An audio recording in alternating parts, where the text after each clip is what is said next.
So today's topic of discussion is curve 65। तो सबसे पहले हम ये समझते हैं कि ये स्कोर जो है कर्व 65 ये आया क्यों, इसका रीज़न क्या था।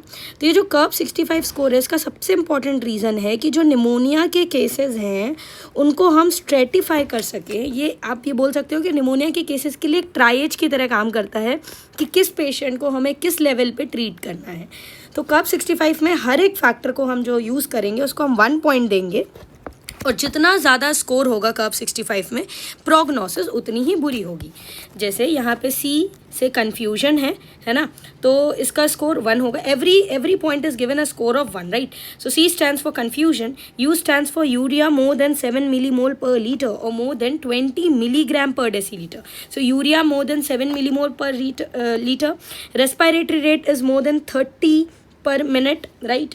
Blood pressure systolic less than 90 or diastolic it is or diastolic less than 60. So and last point is 65. So 65 is for the age. So age of the patient is more than 65 years. So for each and every point you get a score of 1, right? Confusion, okay, urea more than 7 millimole per liter, respiratory rate more than 30, blood pressure systolic less than 90 and diastolic less than 60. So now how do we interpret कि अगर किसी को score मैंने 0 से 1 दिया है मतलब ये लो रिस्क का पेशेंट है, इसको आप आउट पेशेंट के तरह ट्रीट कर सकते हो, कोई दिक्कत नहीं है। अगर स्कोर 2 दिया जा रहा है किसी को मतलब ये मॉडरेट रिस्क है। मॉडरेट रिस्क में क्या होगा, यहाँ पे आप इन पेशेंट की तरह इस पेशेंट को ठीक करोगे, इन पेशेंट डिपार्टमेंट में ठीक करना पड़ेगा, पेशेंट को एडमिट करना पड़ेगा।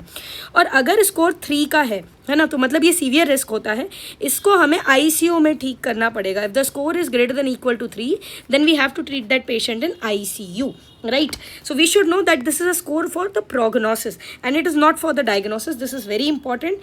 Also understand this, इसी का एक वेरिएंट होता है जिसको CRB 65 बोलते हैं कि अगर आपके पास लैब फैसिलिटीज़ नहीं है तो बिना यूरिया के आप CRB 65 निकाल सकते हो।